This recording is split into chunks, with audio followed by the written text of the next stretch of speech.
पाकिस्तान जो पैसा यूएई या किसको दिया था वो वापस मांगना चालू कर दिया, बोला हमारा पैसा फेराओ, रिटर्न करो, हम नहीं छोड़ेंगे तुमको।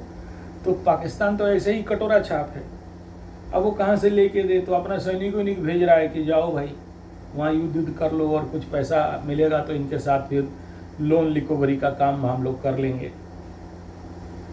ये है क्या? आकाश का काल सर्प का योग। कल तक जो सहायता कर रहा था आज आपका वो दुश्मन बन के बैठा है, या उसका बिहेवियरल पैटर्न में चेंज हो गया है।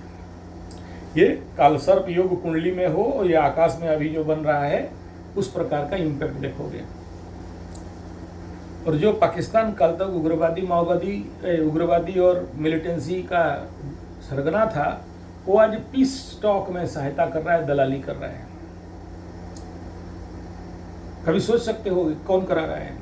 ग्रह का खेल है।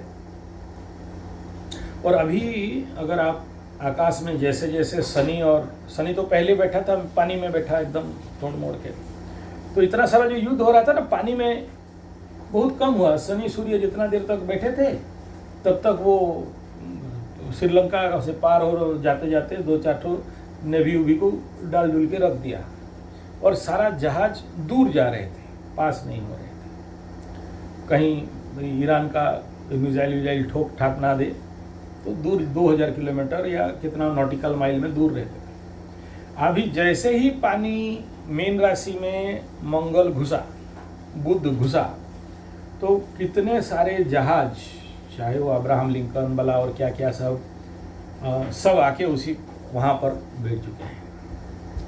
और जिस दिन ये शनि मंगल एक दूसरे के साथ 0-0 कॉन्साइड करके ऐसे इधर इधर जाएंगे, 3 डिग्री 5 डिग्री रिक्रॉस होगा, उस दिन देखना भयंकर थुराई चालू हो जाएगा। संभवतः कितने जहाज पानी में डूबेंगे, और जो थोड़ा बहुत भी तेल गैस मिल रहा है हो गया एकदम गईल भई पानी में। एक बार भई पानी में चली गई ना तो फिर निकालना बहुत मुश्किल है।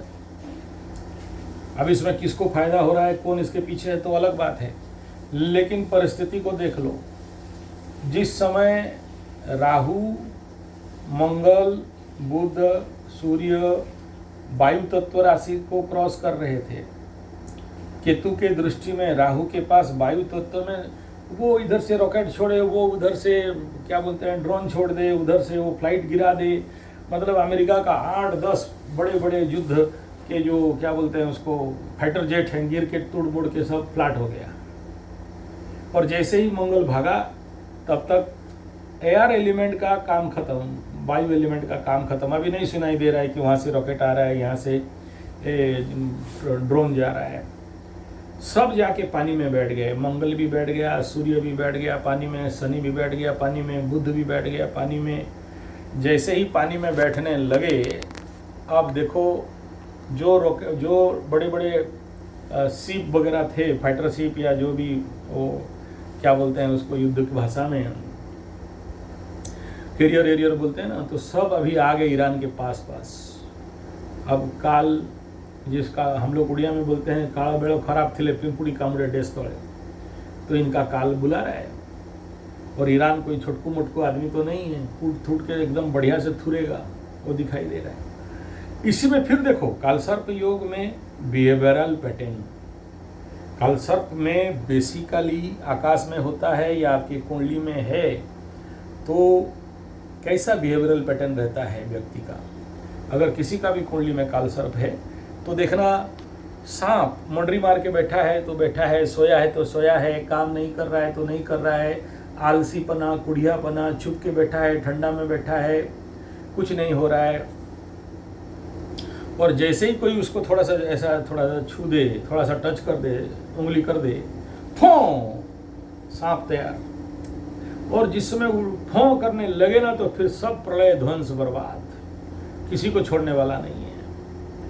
और इसी प्रकार का आकाश में ग्रह गोचर स्थिति कालसर्प के कॉम्पिटिशन में बोले सीज फायर कर लो, नहीं लड़ेंगे, ठीक है, यूरानियम को लेके चाइना रसिया को दे देंगे, वो रख लेगा। उधर से चाइना आके बोल रहा हाँ, अब तक चुपचाप था, एकदम फट के उठ के आया, बोला मार देंगे, हमारा कोई सीप उप रोका ना तो छोड़ेंगे नहीं। तो अमेरिका बोला अच्छा, कल का बच्चा सिर में जटा, आज बेटा हमको आके प्रवचन दे रहा है।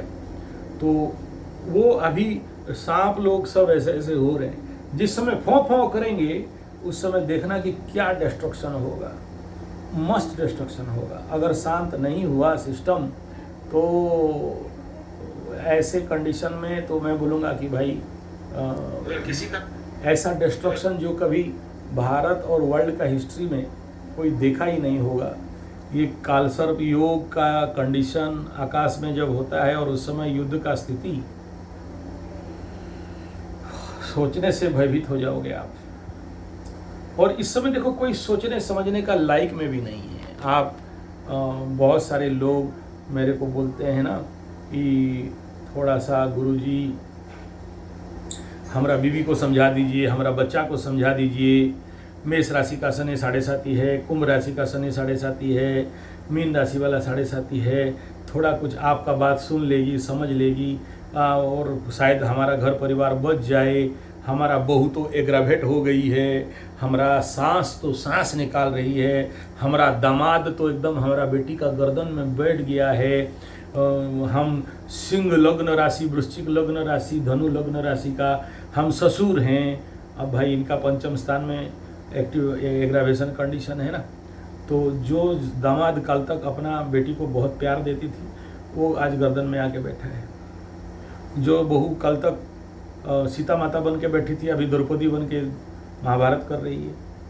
कच्चा चबा जाएंगी, नोच के खा जाएंगी, खून पी जाऊंगा, चप्पल में गू लगा के मारूंगा, नोच लूँगा, मर क्यों नहीं जाता, जल्दी मर जाता तो अच्छा होता, वगैरह वगैरह का डायलॉग अगर सुनाई दे रहा है तो समझना कि काल सर्प विथ शनि मंगल का युति भयंकर रूप में। बहुत सारे लोग मेरे को बोल रहे हैं कि बचाओ बचाओ गुरुजी, कल तक तो ये नहीं देख रहे थे। मैं बोला कुंभ राशि का द्वितीय स्थान में धनवाणी परिवार में होगा बोला था, तो हो रहा है। कुंभ राशि वाले कहीं तो खड़ा रहे हो।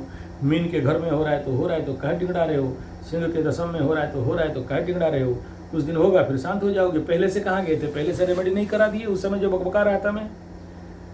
तो यही कंडीशन अभी ट्रम्पू चाचा के साथ, नितिन्याहू और उधर हमारा चाइना और पुतनिया, ये सब इनका उसी प्रकार का बिहेवियरल पैटर्न चेंजेस हुआ है। और यहाँ से इतना जल्दी अगर आप सोचते हो कि ऐसे कालसर्प योग में और शनि मंगल का युति में कोई रक्षा पा जाएगा, कोई बच जाएगा, तो मैं कहूँगा कि भूल जाओ। यानी युद्ध असंभावी है, होके रहेगा, लेकिन ये बहुत पागलपन भरा युद्ध होने वाला है। कोई न्याय सर नहीं मानने वाले हैं और इनको कोई समझाने बुझाने वाला भी नहीं है। फिर से नौटंकी होगा, सीज फायर फिर से होगा। और सबसे ज़्यादा खतरा का विषय ये है क्योंकि वर्तमान समय में एक जो न्यूक्लियर वार का जो संभावना 3 चीज़ से सबसे ज़्यादा बनता है। एक तो केतु का नक्षत्र परिवर्तन, दूसरा ये है कि शतभिषा में राहु या शनि कोई भी गोचर करे तो न्यूक का संभावना बहुत रहता है। ऐसे ही शनि मंगल मीन राशि में बुध के साथ हाइपर एक्टिव बना के बैठे हैं, नीच बुध के साथ। तो 14 तारीख संक्रांति के बाद से लेके अगला ये जो हाउस है जब पापकर्तरी हो जाएगा, ये कहीं ना कहीं भगवान ना करे इस प्रकार का बात सामने आ जाए। और देखिए इस बात को तो सोशल मीडिया हो चाहे डायरेक्ट मीडिया हो दबा रहा है। पाकिस्तान में भी रेडिएशन है, ईरान में भी रेडिएशन है, लेकिन संवाद बाहर आने नहीं दे रहे हैं। और इसका एग्रावेशन किसी भी समय में ऐसा हो सकता है, ये टाइम पीरियड मुख्यतः दिखाई दे रहा है, जो कि बहुत ज़्यादा खतरनाक बन सकता है, इसमें कोई दो राय नहीं है। इसलिए भगवान करे कि इनका युद्ध रुक जाए, बंद हो जाए। कि कोई भी आदमी ट्रम्पू चाचा को समझाने के लिए जाए तो बताओ, ट्रम्पू चाचा समझने वाला नहीं है, ईरान वाले समझने वाले नहीं है, पाकिस्तान समझने वाला नहीं है। न्यूक अटैक अगर बना तो फिर भगवान बचाए। जिनका कुंडली में टॉप लेवल का काल सर्प रहता है उनका खून, उनका सलीवा जहरीला होता है। किसी को काट दें तो बेटा पानी नहीं मांगेगा, मर भी सकता है, उनका ज़्यादा जहर रहता है कालसर्पी लोगों का। ऐसे योग में उनका जीव देखना सरपेंटाइन जीव रहेगा, ऐसा करके। आँख किसी किसी का एकदम चिलरा आँख रहेगा कालसर्पियों में, और ऐसे नाखून भी लग जाए तो खतरा है। पर ऐसे माएँ अगर बच्चों को दूध पिलाते हैं और उनके अंदर कालसर्प एनर्जी, हाइपर एक्टिव एनर्जी है, और तो बच्चे ज़्यादा दिन तक सर्वाइव नहीं करते हैं। दूध पिलाने का 15-20 दिन में देखा हूँ, मैक्सिमम 15 दिन के बाद बच्चा मर जाता है। सबका नहीं, ऐसे हायर लेवल का हो। और मैं इसके ऊपर ज़्यादा एक्सपीरियंस इसलिए हूँ क्योंकि कुंभ लग्न, कुंभ राशि में राहु और सिंह का कन्या, हाँ उसी का एक ठो कालसर्पी को हैंडल कर रहा था। मत बोलो, हालत ख़राब करके रख दिया। ईरान अमेरिका का युद्ध हो, चाहे रसिया यूक्रेन का युद्ध हो, चाहे उधर इजराइल और क्या नाम है उसका साथ जो थोड़ा थोड़ी चल रहा है, ये महाविनाश की तरफ लेके जा रहे हैं। कोई सोचने समझने वाले कंडीशन पे नहीं है।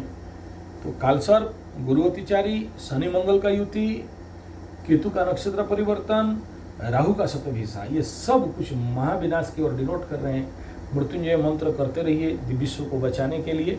शायद कुछ बच जाए तो बच जाए।